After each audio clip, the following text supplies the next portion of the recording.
Good day, everyone. Welcome to this special episode of CFO Migration Talks, our monthly lecture series designed to enhance the knowledge of CFO personnel and the public on migration and related topics. We are excited to bring you another important discussion in a format that feels like a conversation, more engaging, more interactive, and packed with insights. I am RK Peralta. And I'm Angeli Luis Cando. Will be your host for today's talk show style episode titled Iboto mo, kabayan. Makialam at Makilahok sa Makabagong Halalan.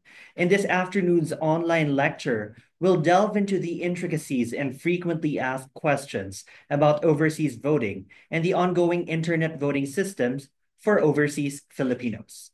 Overseas voting is a subject close to our hearts, having lobbied for its passage in Congress and its eventual enactment in 2004.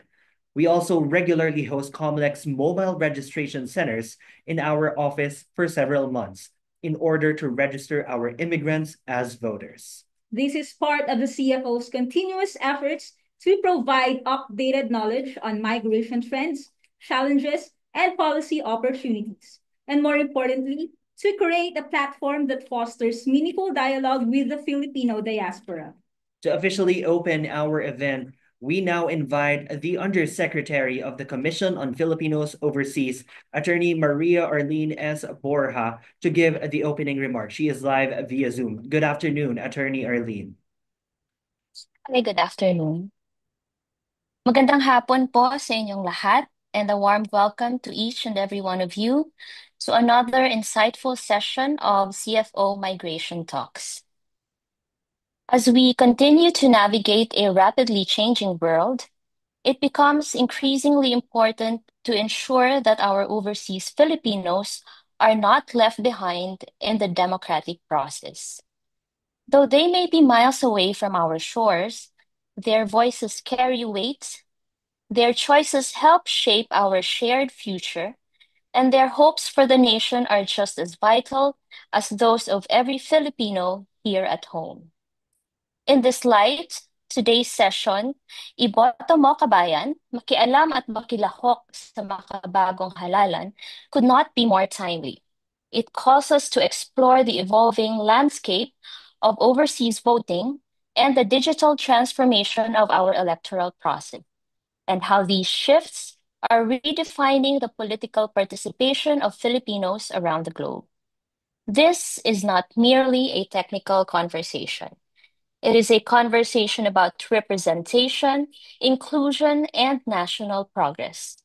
When overseas Filipinos vote, they bring with them perspectives shaped by global experiences and rooted in a profound love for the motherland. Their participation strengthens the very fabric of our democracy. We are deeply honored to be joined today by two esteemed leaders in the fields of elections and civic empowerment. Attorney Amy P. Ferolino, COMELEC Commissioner in Charge for Overseas Voting, and Mr. Lito S. Averia Jr., National President of NAMFREL. Their expertise will guide us in understanding both the challenges and opportunities that come with building a more accessible, inclusive, and technology-driven electoral process. We hope that today's discussion empowers all of us, especially our kababayans abroad, to take a more active role in nation building wherever they may be in the world. This session is part of the CFO's ongoing mission to provide our personnel and stakeholders with timely and relevant insights that shape policy, enhance services, and uplift the lives of Filipino migrants and their families. With that, let us listen, learn, and leave this session inspired to take action. Maraming salamat po at mabuhay ang bawat Pilipino saan mang sulok ng mundo. Thank you very much, Undersecretary Arlene, for that inspiring message and strong support for electoral participation among overseas Filipinos. Before we dive into our lecture, I want to leave a question for our participants on Zoom and on Facebook.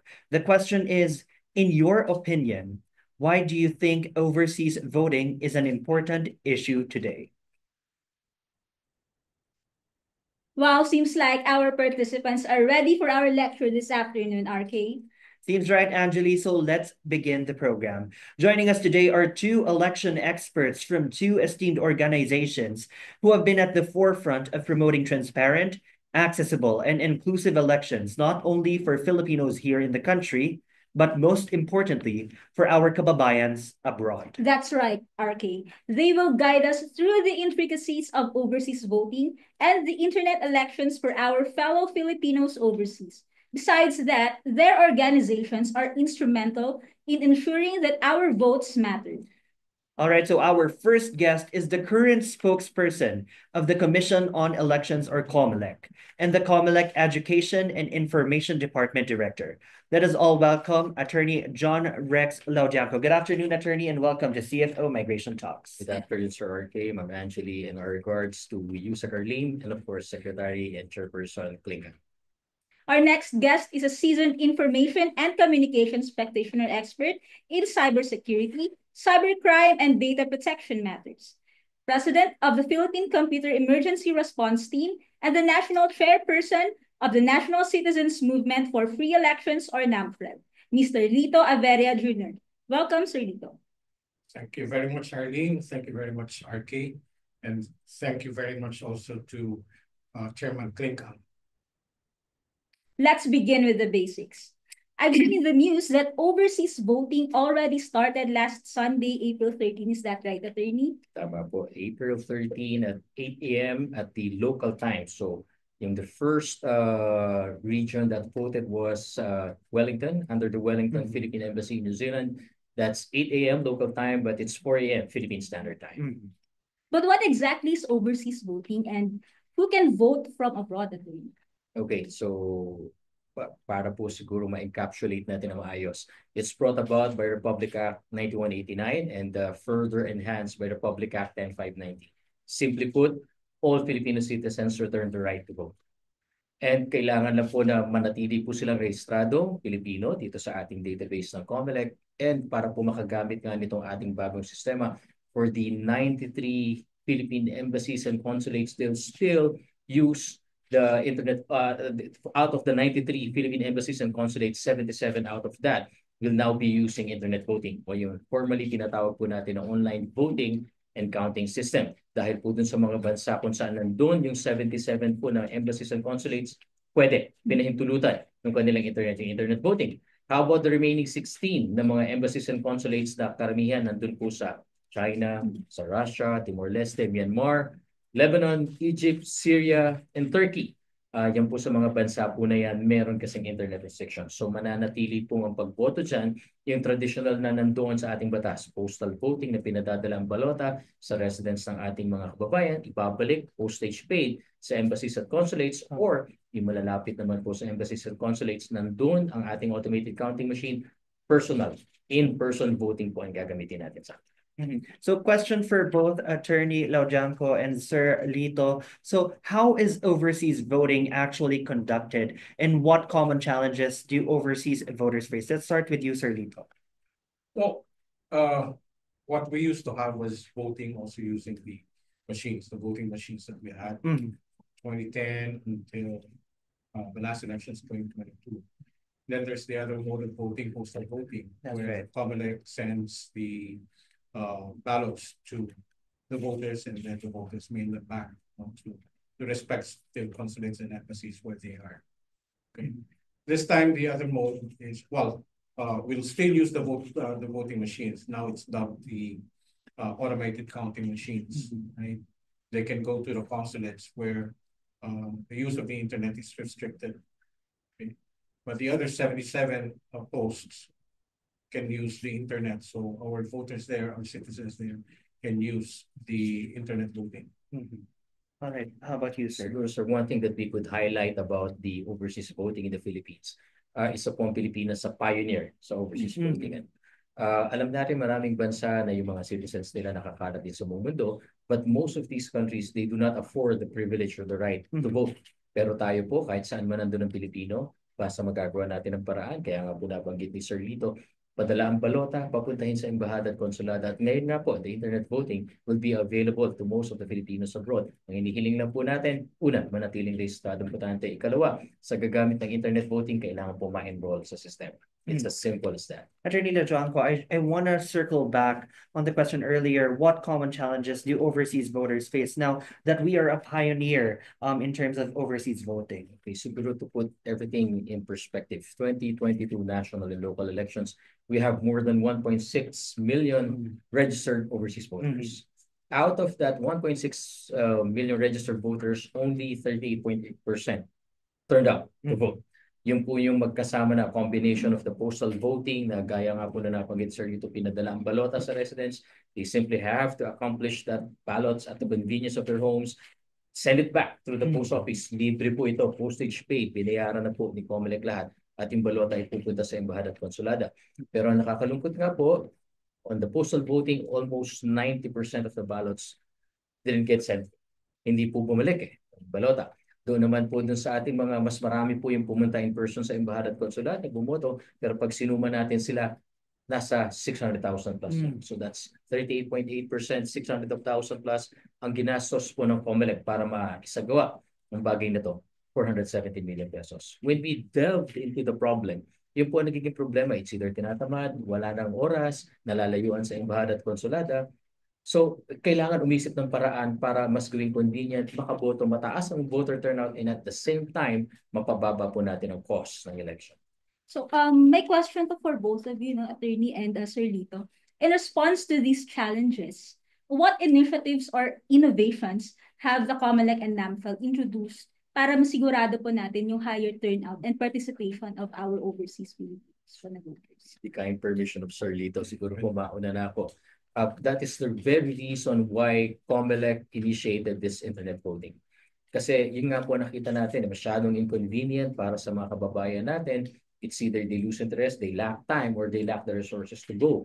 So ito pong internet voting, alam naman po natin, halos karamihan ng kababayan natin sanay gumamit ng smart devices. Okay, may connection ng internet, and at the same time, yan din nga po yung pamamaraan to communicate with our relatives here, remaining here in the Philippines. So dahil naman po sa Section 28 ng Republic Act 590, inutusan practically ng batas ang COMELEC na humanap ng mas efficient, mas modern, mas using the latest technology, and specifically internet-based technology was mentioned there. So ito na po yun, gumamit tayo ng internet voting para sa kanila. Sir Lito, I wanted to add a question for you. Earlier, we mentioned about the higher participation in voters turnout from our overseas kababayans.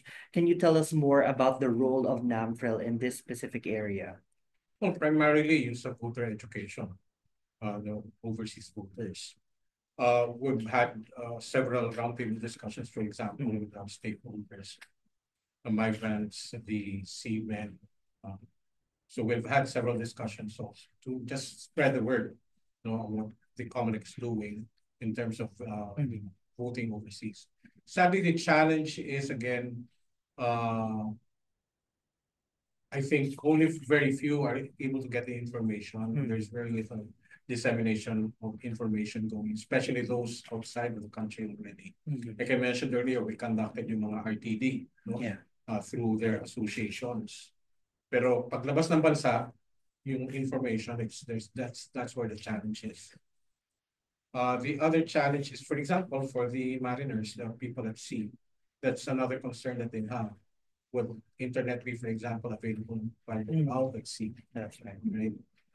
Although there's, of course, satellite communications already in the ships. Still, that's a big question for the mariners, right? And then, of course, restriction on where physically they would vote, because they would register in one country, maybe, and then they on election day or during the period of election month. But the election period for overseas is from April 13 to May 12. So that's a long period. So they'd be moving around. Now, if it so happens that the overseas Filipino comes home here, they cannot use the internet voting from here because what will be reflected in the system are the IP addresses in the Philippines. Yes, that's so they'll have to use a special device so that the internet address in the Philippines will be masked. And that would should reflect a foreign IP address, among other challenges. Thank you, Sir Lito. So now let's talk about one of the most awaited changes, internet voting. Attorney Laudianco, can you run us down about what internet voting is and why is COMELEC implementing this now? So before that, I would also like to credit NAMFREL, hindi lang po sa voter ed, voter info, tumutulong ang NAMFREL. In fact, from the get-go, in the setting up of the system, kinukonsulta na po namin sila. Bukod doon, pati po dun sa validation and certification, NAMFREL is there with us from the review of the source code. 2 months, more than 2 months po nila kami sinamahan, pati po dun sa testings and all, nandyan po, hindi kami iniiwanan ng NAMFREL to ensure na validated yung system. Kung meron mga vulnerabilities, nandyan po sila para bigay sa amin yung kanilang expertise at kaalaman. Okay, going to the question na papaano, yung meron tayo ngayon, internet voting, that's correct. So based on the law, we implemented that. It's as simple as registering, pero hindi na po kailangan mag-register dahil dito sa atin, you're already registered, you just have to enroll in the system. So bakit po kailangan mag-enroll sa system? Dahil ito is a highly secure system which needs to be validated kung sino man po ang papapasukin na user. So ito po hindi para magrehistro muli. Ngunit para makasiguro lang po kami na yung gagamit ng sistema, yung may issue ng credentials, mabibigyan ng username, ng password, yung mag-access every time, talaga pong registered overseas voter. Mako-check namin yan. In fact, sa 1.2 million na ina-expect natin na voters ngayon, nakahanda po ang COMELEC Office for Overseas Voting na i-validate manually ang lahat na yan, makasiguro lamang po na ang a-access lang ay totoong registered voter. So paano po? Pupunta lamang po dun sa simpleng webpage, ov.comelec.gov.ph/enroll.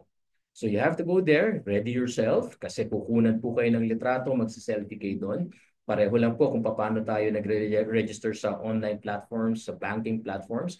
Mag-ready rin po ng dokumento. Sa ngayon po may 4 na dokumento na kinikilala ang sistema na madali. Bakit kailangan yung 4 na yun? Kasi nakaka-capture ng data.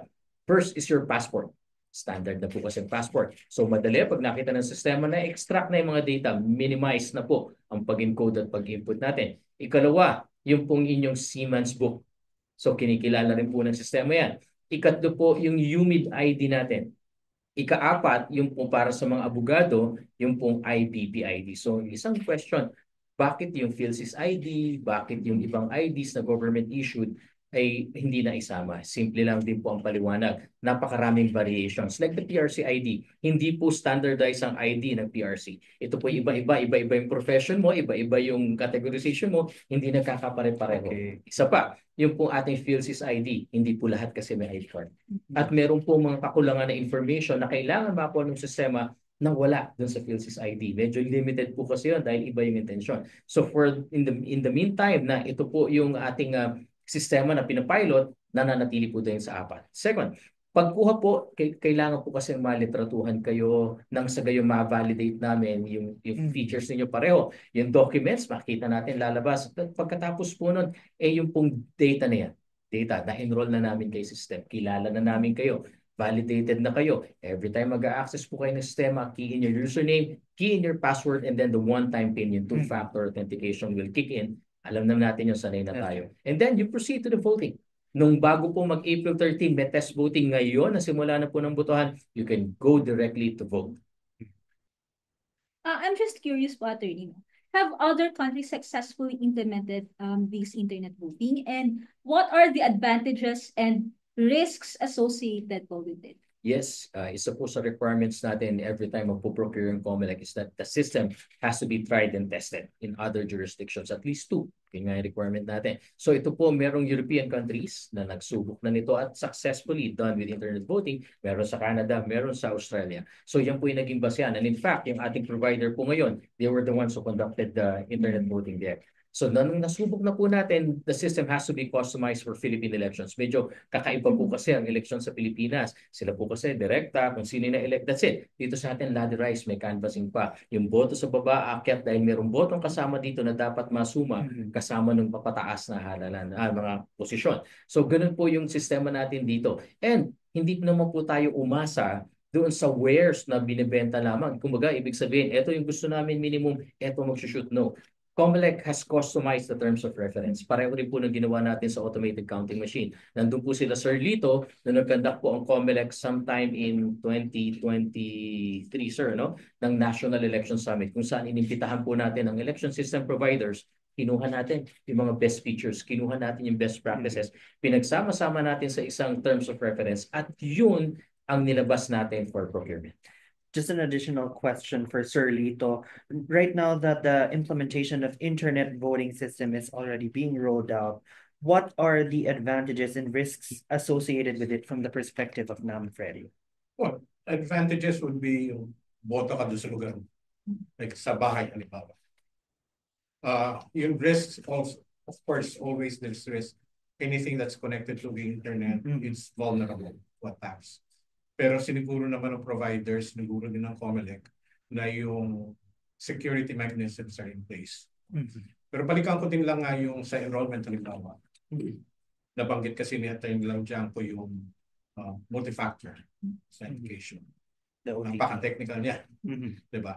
Para lang, ang nakasanayan kasi ng mamamayan natin halimbawa ay yung mag-enroll sa payment gateways or payment systems. So ganun pareho rin yung proseso pag nag-enroll ka. Pag nag-enlist ka, kinukuha ka ng picture, kailangan yung live picture actually hindi, kailangan gumalaw-galaw ka or you have to blink your eyes, no, may mga requirement para malaman ng sistema na buhay na tao. That's right. No? Hindi katulad yung naging controversial nung doon sa national ID, litrato ng aso, nakapag-register. No? So, para may iwasan nga yun. Yung multi-factor naman, bukod doon sa username and password, pagka kayo nag-access na sa internet voting, titingnan din yung iyong facial features. Kasi naka-record na nga. When you enrolled, naka-record na yung picture mo doon. So, pag ikaw yung gagamit ng sistema, another factor that has to be considered is your facial feature. So, yun yung multi-factor naman na sinasabi. Okay, so my question right now is for Attorney Laujanco. So earlier we've mentioned about the technological advancements. When we talk about technology, like the use of internet, one of the most common concerns that people have is data privacy and security.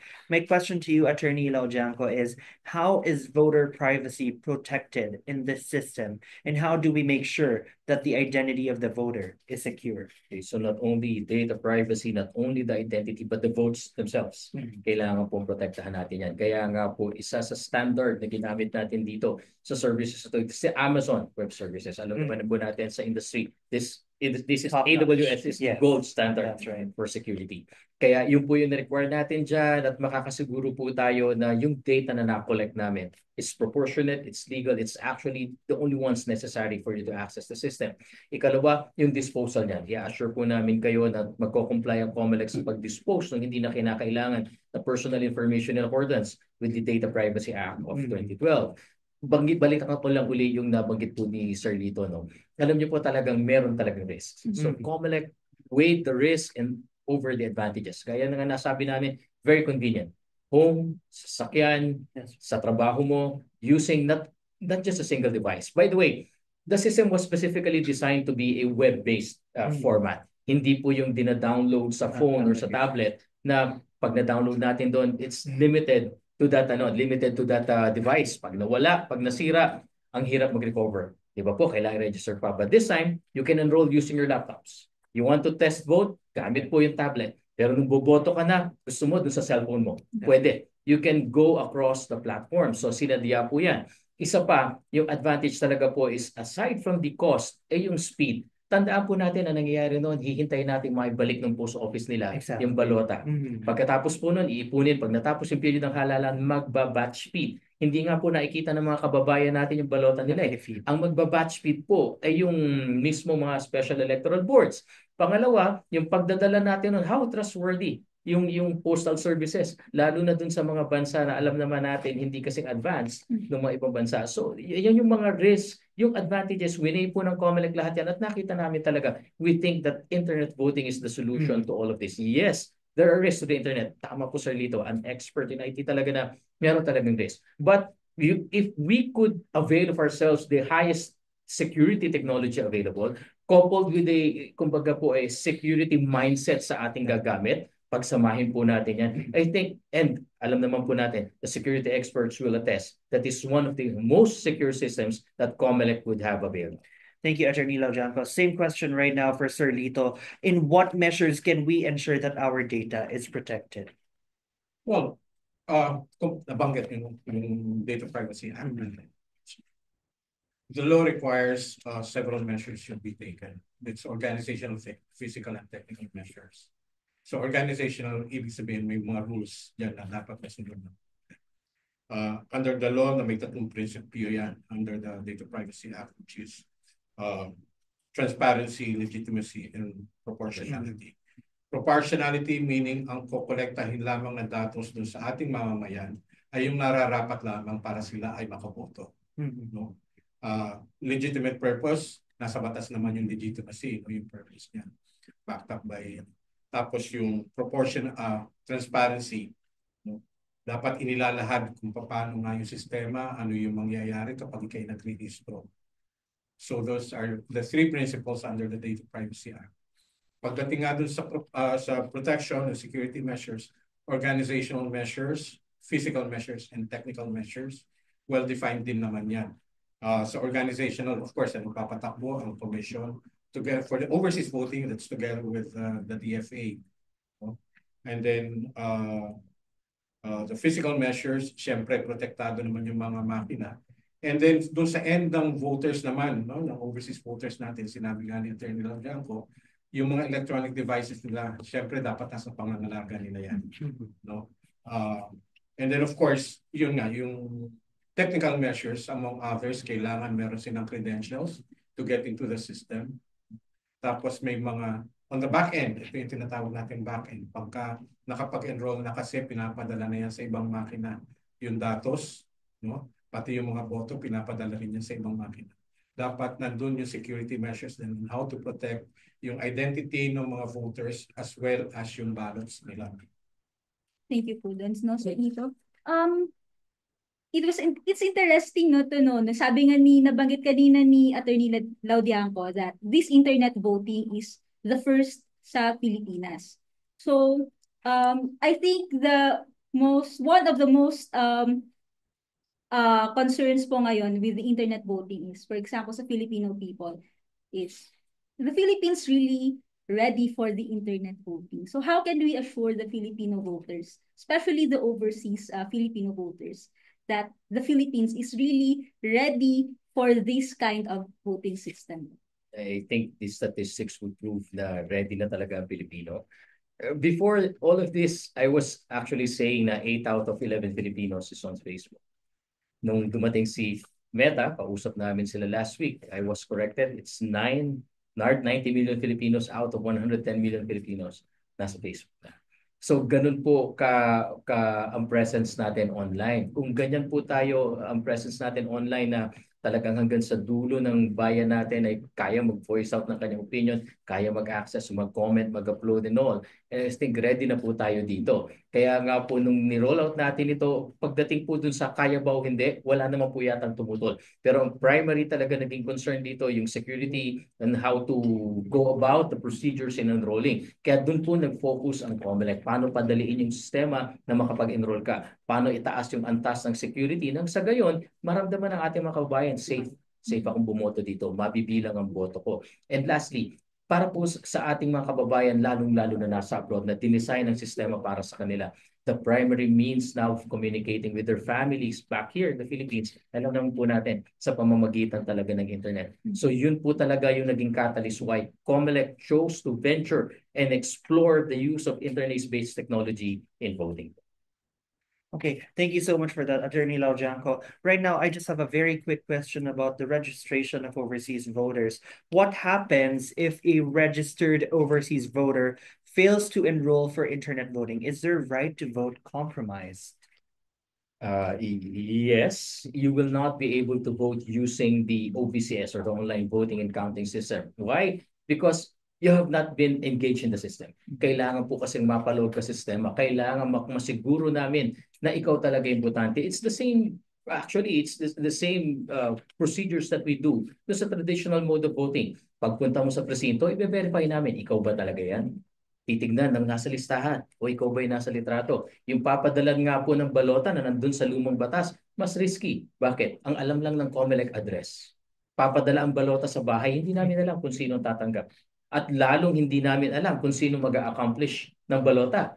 May isa pang factor yun nabanggit ko kanina. Pag binalik sa post office, hindi namin alam kung yung bang hindi ang reason kung bakit hindi nakakabalik ang balota sa embahada at konsulada dahil ba sa hindi binalik ng ating botante o may problema do sa postal service ng sistema. So kung titignan nyo, yung lumang sistema natin, mas maraming risk compared dun sa inadapt na system ng internet voting natin. And in fact, mas makakasiguro nga yung kababayan natin. Tanong, pagdating dun sa resibo, nag-batch feed ang ating kababayan. Nakita nyo ba nung binatch feed yung balota nyo?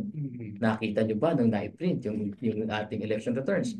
Hindi nyo nga kilala kung sino yung nag-feed ng balota. But this time, using the internet technology, alam mo, ikaw ang bumoto, alam mo na meron kang prueba nung bumoto ka. At higit sa lahat, pagkatapos po ng halalan, hindi lamang sa internet voting, kundi pati dito sa eleksyon sa Pilipinas, meron pong ilalabas ng website ng COMELEC kung saan yung presinto mo na napapabilang ang boto mo ay pwede mong tignan kung anong naging resulta ng halalan.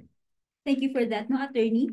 Sir Lito, my question is that, how is NAMFEL involved in overseeing or supporting the rollout of overseas internet voting? Actually, sa simula pa lamang, tinitingnan ng akin, nung kinoconsider na yung internet voting, pinag-aralan din namin yung tinatawag na technical specifications, definition pa paano magagamitin yung internet voting. Nag-participate, nakilahok din kami sa pag-review ng mga source codes. Binantayan din namin yan. Vinalidate namin. Although syempre, may mga nakikita tayo ng mga nag-commento rin tayo sa mga findings natin, yung sa nakikita natin. Para mas mapabuti pa yung internet voting, lalo na sa concern nga na security at saka yung privacy.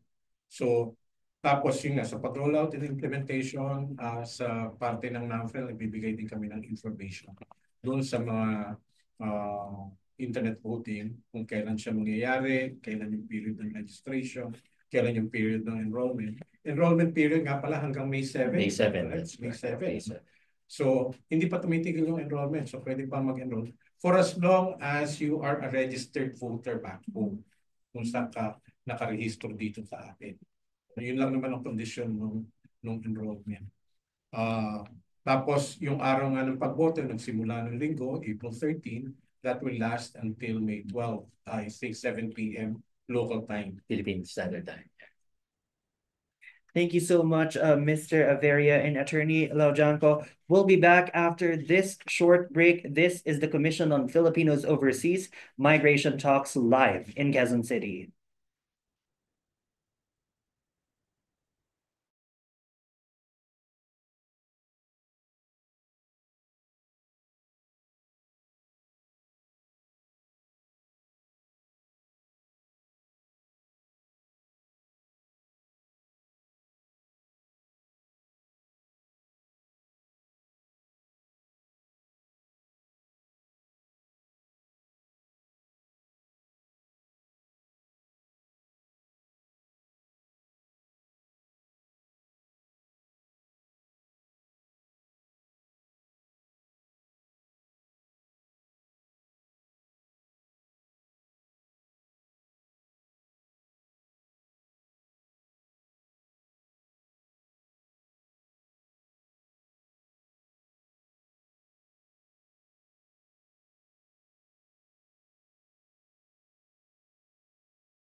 Welcome back. This is the Commission on Filipinos Overseas Migration Talks. I am RK Peralta, together with Angelique Candle.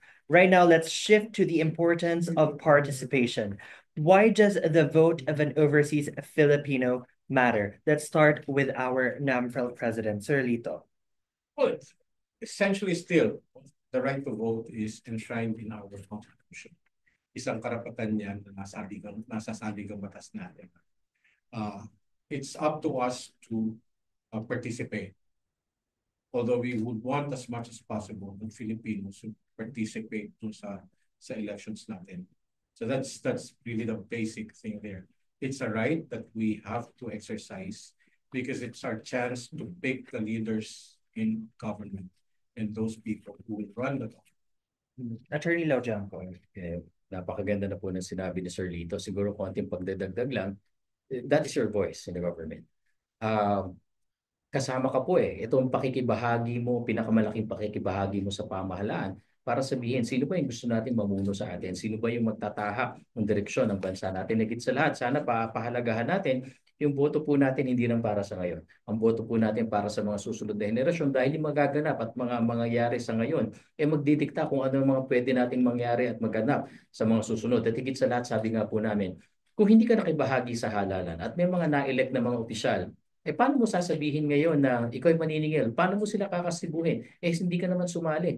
Di ba po? Parang kung hindi ka makikisali sa isang bagay, parang napakahirap na gawin silang accountable. Kaya po talaga sa ating mga kababayan, hihiling namin, ito po ay karapatan, ngunit sana tignan din natin bilang obligasyon ito. Obligasyon nyo sa sambayan ng Pilipino at sa susunod na henerasyon mga Pilipino na ihalal yung dapat mamuno sa atin. Manalo man o matalo yung gusto nating iboto, basang importante pinaglaban mo ang boses mo at masasabi mo, sabihin na natin na nanalo yung iyong binoto. Pagkakataon mo yan para siningilin sa mga susunod na panahon. Kung ano yung pinangako niya sa atin, sabihin natin na natalo yung binoto mo. Di dapat po, i-encourage natin kung sino dapat. Pagkakataon mo rin yan para singilin. Bakit? Ikaw ang pinili ng mga kababayan ko at kapitbahay ko. Hindi ibig sabihin na porket hindi kita pinili, wala ka ng obligasyon sa akin.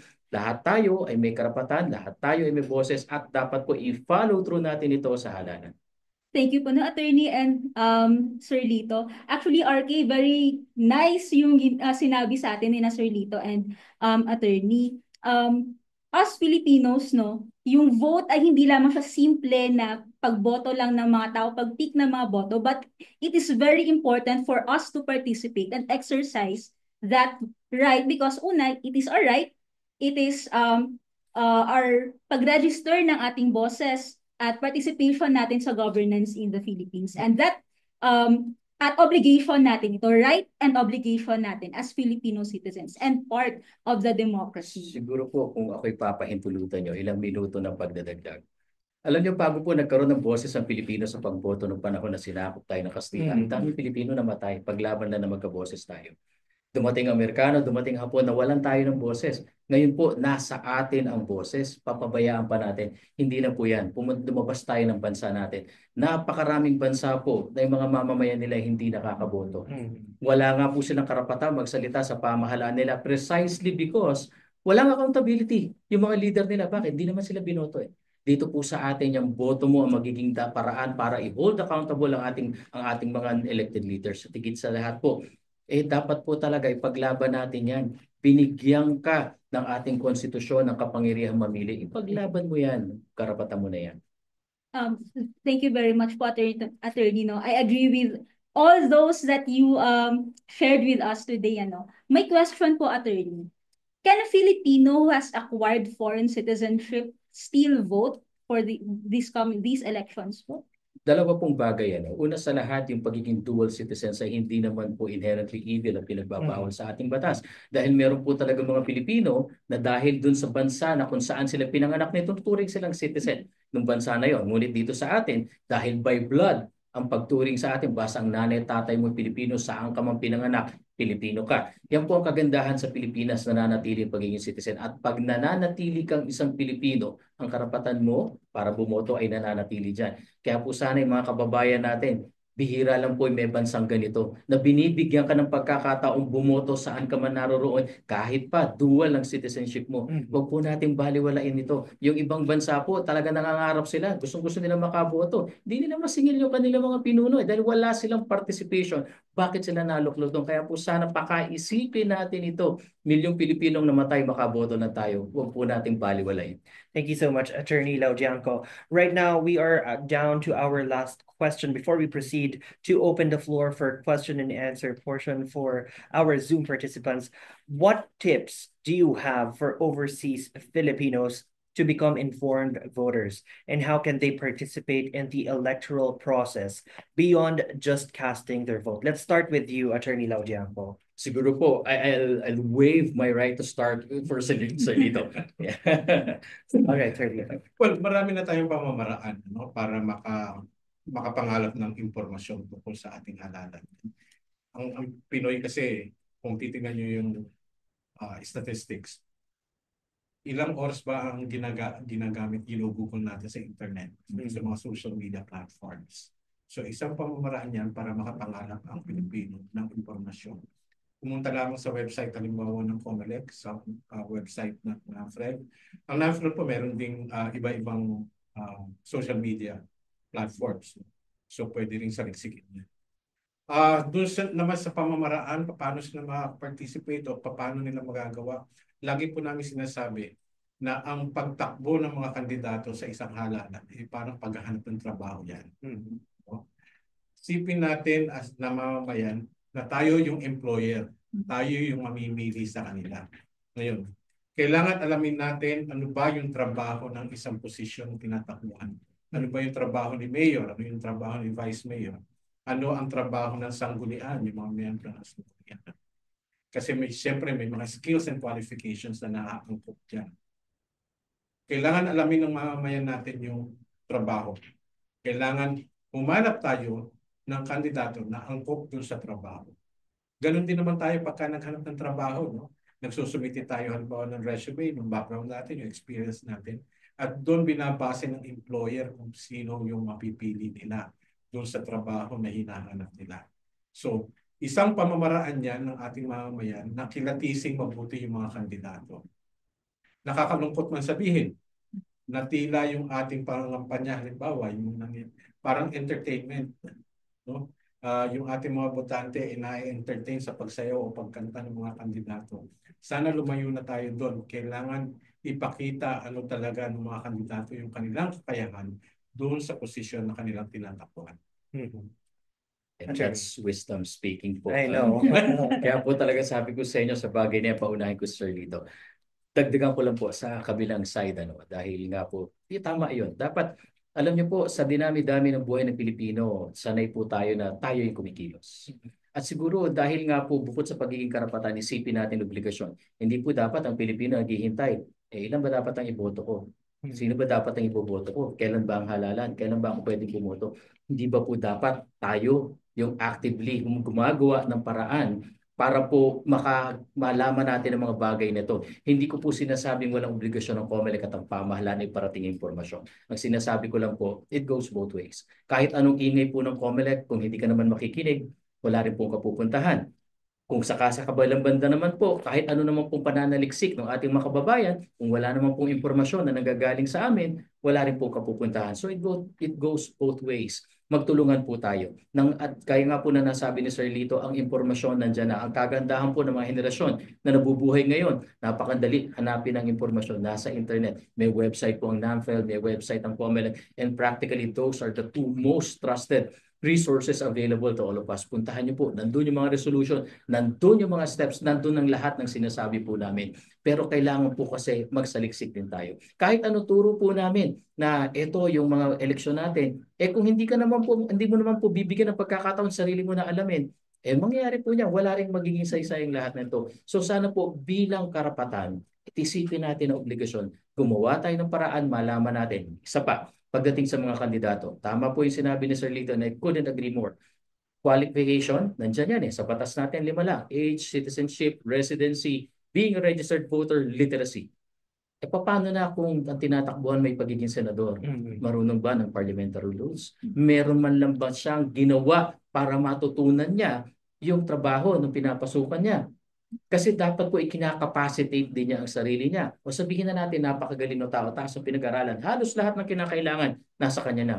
Ang susunod na tanong, kaya ba niya makinig sa taong bayan? Alam ba niya ang issues na kakaharapin niya? At higit sa lahat, kaya ba niyang ibigay yung solusyon na kinakailangan ng mamamayang Pilipino? So the capacity, the qualification must go hand in hand. At hindi po yun, hindi tayo makakaboto ng tama kung hindi tayo gagawa ng paraan para saliksikin yung mga taong dapat nating ihalal. Thank you so much, Attorney Laudianco. Now let's proceed to the next part. Now that we've had such a rich discussion, we'd like to open the floor for questions from our participants. If you have any questions for our speakers, kindly use the Q&A button or the comment section at Zoom. And also know this afternoon, we are joined today by our friends in the media, GMA, Manila Times, and IBC 13. Thank you very much. You may also raise your questions directly to our speakers. All right, we already have a few questions coming in from the Zoom meeting before we proceed with the questions from our media friends present here today. The first question came from, Joanna Rodriguez. Good day, CFO and our resource speakers. How can we confirm that our vote has been successfully cast and counted, especially with online voting? Will we receive a notification via our registered email address? Okay. So doon po sa portal na ginawa ng COMELEC, doon po before you cast your vote, mapapakita sa inyo, i-display sa inyo yung inyong mga iboboto. And that's your chance to review it. Then the next po na gagawin nyo doon is to actually press the button casting your vote. After that, meron pong lalabas na QR code which is embeds your ballot ID, and it will be the key to locate your ballot o yung ballot locator na nilalabas. At yun po yung nakikita natin na pagka pinuntahan niyo po yan, gamit yung inyong locator, yung QR code, mapupunta po kayo dun sa binabanggit na pinag-uusapan namin kanina ni Sir Lito na encrypted ballot. Dalawa ang purpose po niya. Una, i-confirm na ang boto nyo, ang balota nyo ay pumasok sa sistema at nabilang.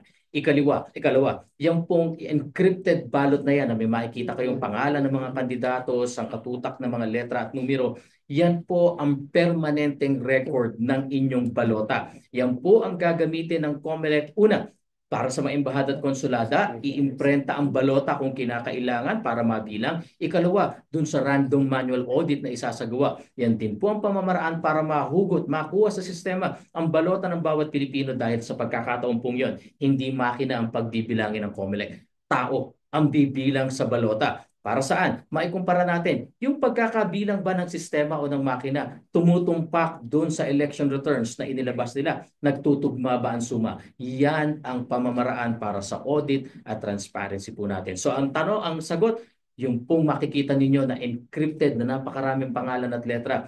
Baka magtaka po kayo, didiretsuhin ko ng sagutin. May makikita po tayong mga videos ngayon. O bakit nakikita ko ang pangalan ng kandidatong ito? Hindi ko to ibinoto. Bakit nandito? Alam niyo po, galawin niyo. Scroll niyo hanggang dulo, mahaba po yun. Ang katotohanan, lahat po ng kandidato ay nandun.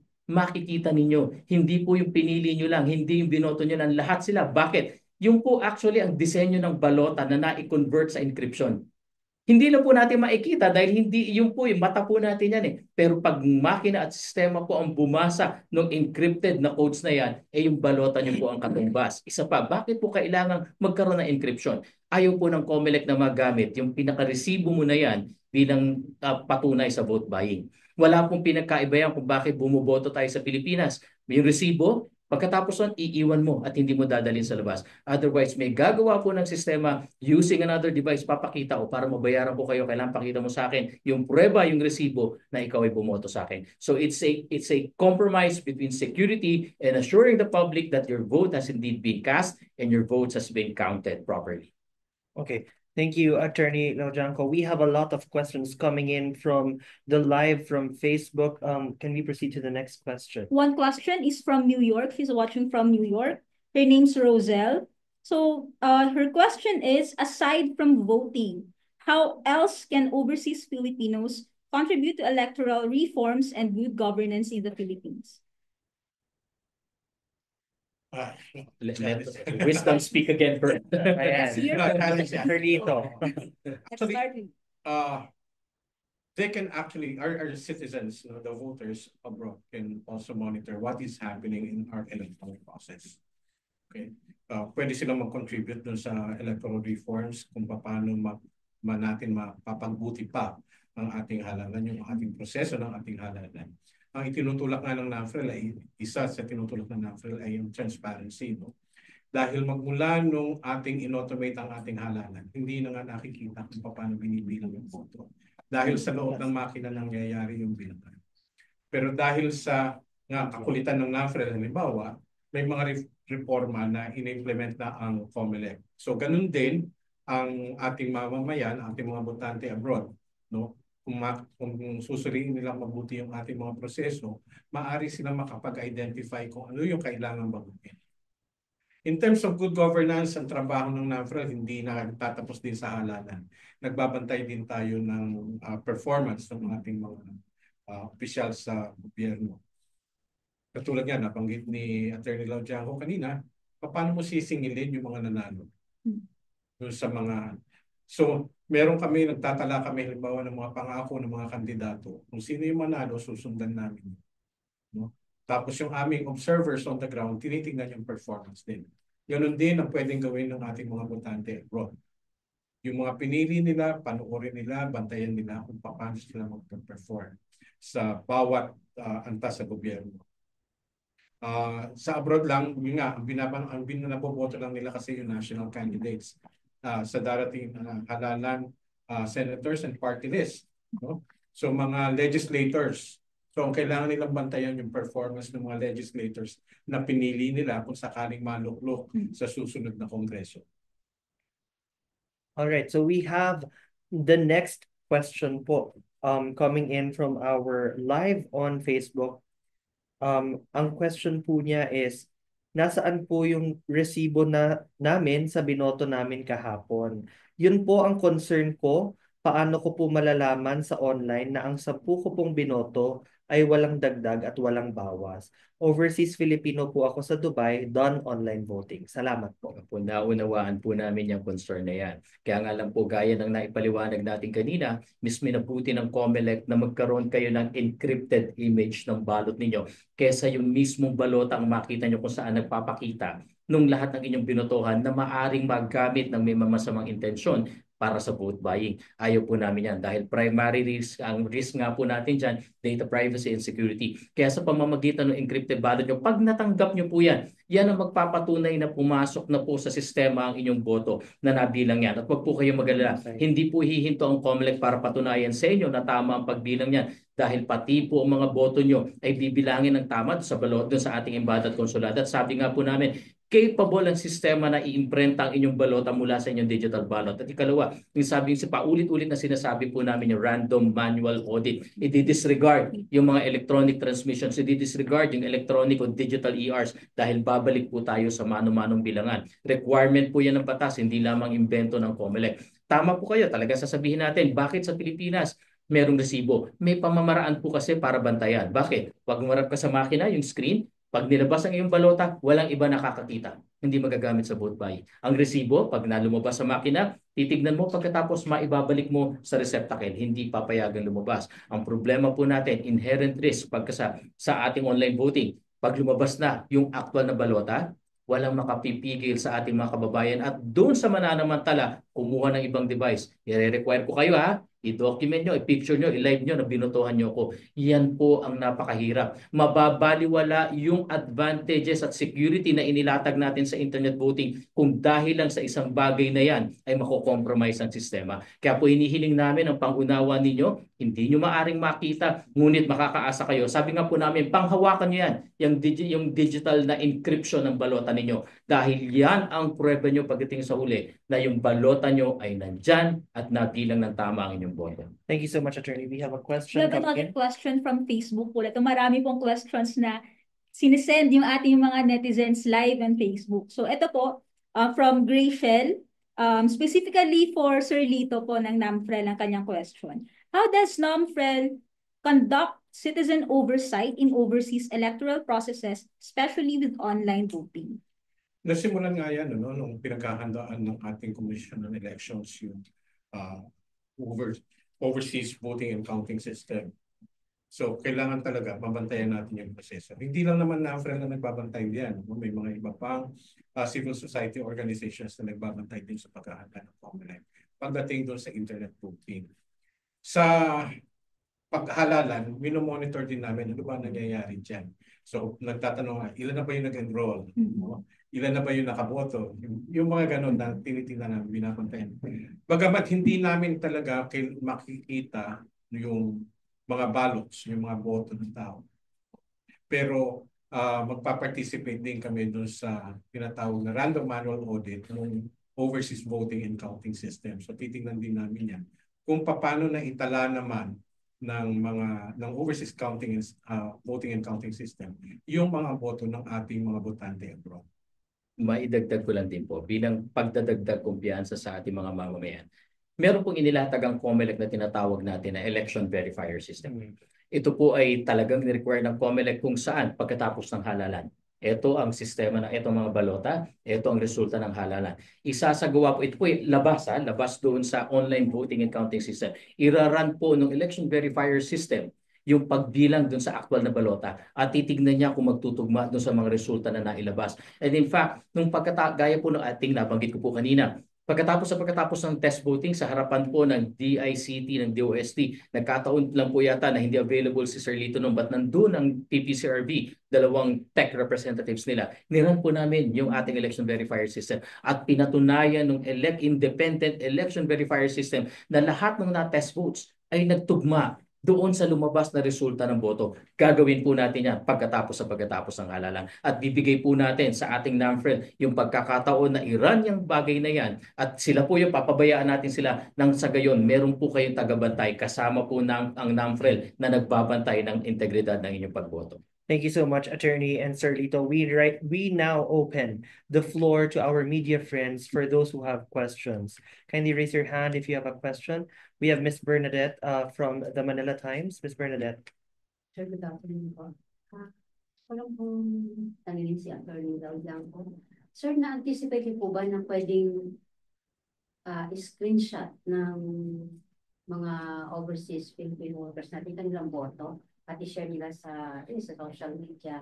Or mayroon pong feature yung na hindi pwedeng gawin yun? Opo, na-anticipate po talaga namin yan. Yung pong programa po natin, wala pong screenshot po talaga na feature yan. Kahit po yung sa telepono natin, meron pong restriction sa pag-screenshot. Ang problema nga po, ang sabi namin, ma'am, wala nakapipigil sa ating kababayan kumuha ng isa pang cellphone o ng camera at idokumento yung kanilang pagboto. Dalawang paalala po sa ating mga kababayan. Una, yung pong pagboto ninyo, kaya nga po natin nililihim yan, kailan po dapat na nakakaalam dyan. Naunawaan po namin iba masiti yung kanilang damdamin na gusto nyo paglaban. Ang pagsigaw po sa boses nyo sa pamamagitan ng pagboto, hindi para ipakita yung boto nyo. Ikalawa, nababaliwala po yung security na nilatag natin at kino-compromise po ninyo ang sarili ninyong balota kapag pinapakita nyo sa mundo kung paano kayo nagboto. Ang sinasabi nga po namin ngayon, panghawakan mo yung pagkaka-encrypt ng balota mo at ipaglaban mo yan sa huli dahil bibigyan ka ng pagkakataon po, pati ang sistema natin bibigyan ng pagkakataon na hugutin yung balota na yan, mapatunayan po natin. Isang tanong po dun sa mga siguro isang pagbabalik tanong dun sa mga maari pong tumututol sa internet voting. Nung dati po bang bumoboto tayo, pinapadala ang balota, sabi ko po nga kanina, anong problema? Hindi natin alam kung nakarating sa inyo dahil pinadaan sa post office. Hindi namin alam kung kayo ang tumanggap. Mas lalong hindi namin alam kung kayo nga ang nag-accomplish ng balota. At yung pagkakabalik po sa embahada at konsulada, bakit hindi bumabalik? Hindi namin alam. Hindi ba talaga nyo binalik? Hindi ba binalik ng inyong courier o ng postal services nyo na wala ba on the way? Hindi ba mas nakakatakot yun? Mas malaking problema po yan eh. At tignan nyo po ang nangyari. Almost 90% ng balota ay hindi bumalik. Mas lalo po nakakatakot yun. Samantalang sa internet voting po, kitang-kita mo, ikaw ang namimili. Nakakasiguro ang COMELEC na naka-access ng system ay ikaw. Ikaw lamang. Dahil binerify natin, dumaan ka sa proseso ng enrollment. At higit sa lahat po, sana panghawakan mo yung security features na yan. Dahil sabi nga po namin, pagdating ng oras, patapusin lang natin ang botohan dahil may restriction tayo. Hindi pa namin pwedeng hugutin ang balota mo eh. Mananatiling lihim yan. Pagkatapos ng halalan, pag mag-audit na tayo, may pagkakataon tayo na hugutin yan, gamit po yung encrypted ballot mo nang sa gayon mapatunayan natin sa isa't isa. Kami rin po sa COMELEC, gusto rin namin pong patunayan sa inyo na eksakto po na equivalent yan ng balota mo, tamang pagkakabilang dyan.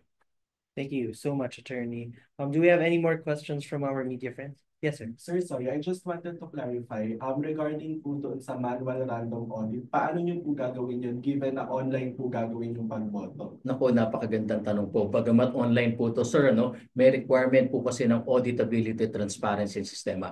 Dapat, ano man ang mangyari, kaya naming imprenta yung balota bawat isa. Kaya ganun po ka-importante yung ballot locator na yan, yung encrypted ballot. Ito po ang mangyayari dyan. At random. Meron pong sistema, parang sa Pilipinas po, ang random, tignan nyo po ang pagkakapareho. Sa Pilipinas po, meron tayong almost 2,000 cities and municipalities. Iba't ibang balota po yun. In fact, 1,667 different kinds of ballots tayo. Anong gagawin ng COMELEC po sa tulong po ng NAMFREL, ng Philippine Institute of Certified Public Accountants, ang LENTE, ang PPCRV, ang DepEd, pati na yung sama na po natin yung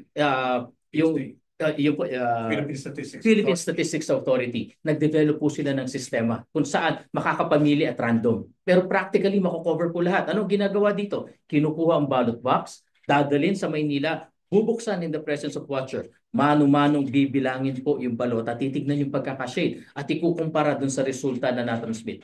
Ano po ang resulta mula 2010 hanggang 2022? 99.97% accurate. Yung parehong sistema po natin yung kinonvert natin dito sa internet voting. Ganun din po. Merong sistema na kung saan makakapamili at random. Sabi ko nga po sa Amerika, ang dami pong embassies at konsulada.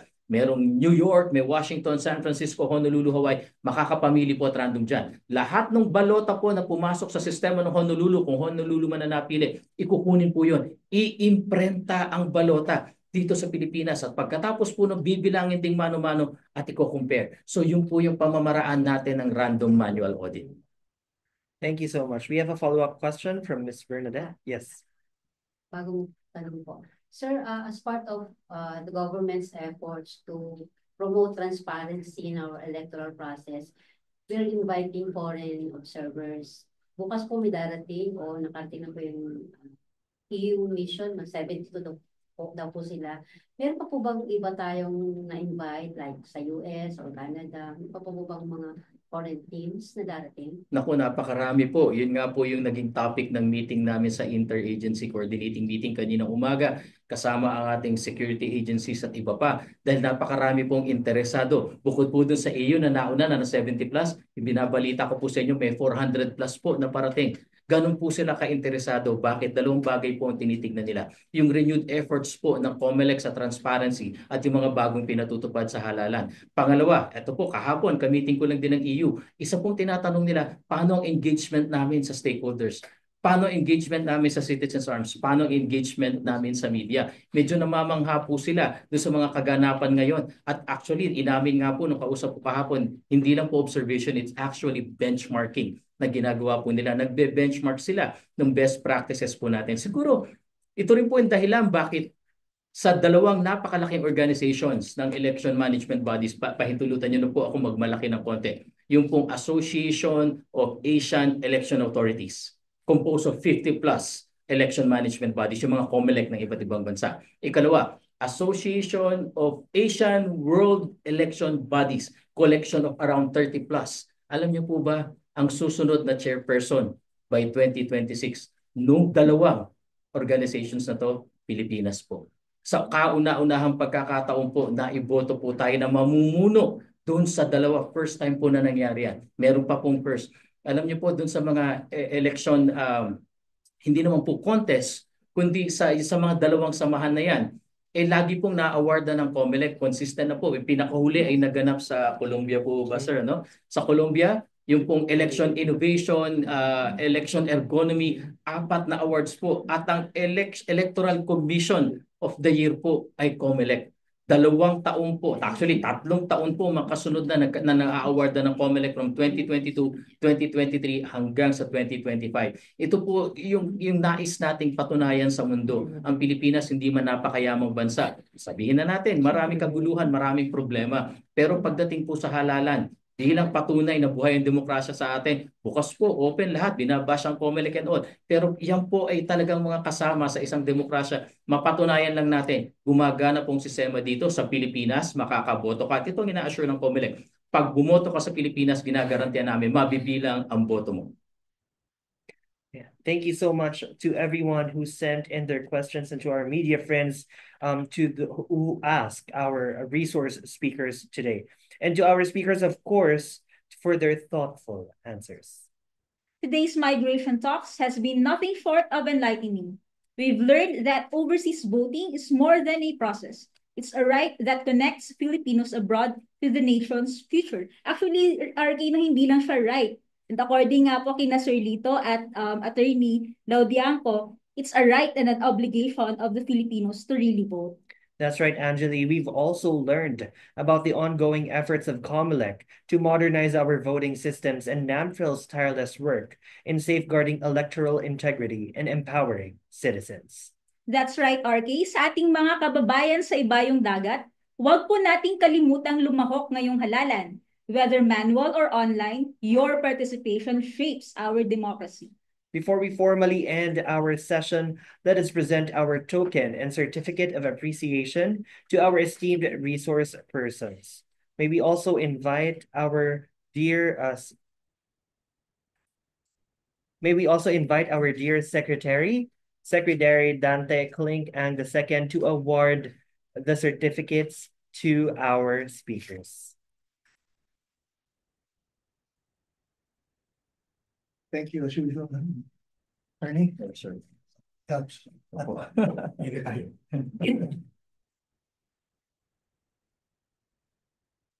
Certificate of appreciation is given to Attorney John Rex Laudiaco, Commission on Election spokesperson, for sharing his knowledge as a resource person during the CFO Migration Talks titled Iboto Mo Kabayan, Makialam at Makilahok sa Makabagong Halalan, held on 15 April 2025 at the Commission on Filipinos Overseas, given this 15th day of April 2025 at Quezon City.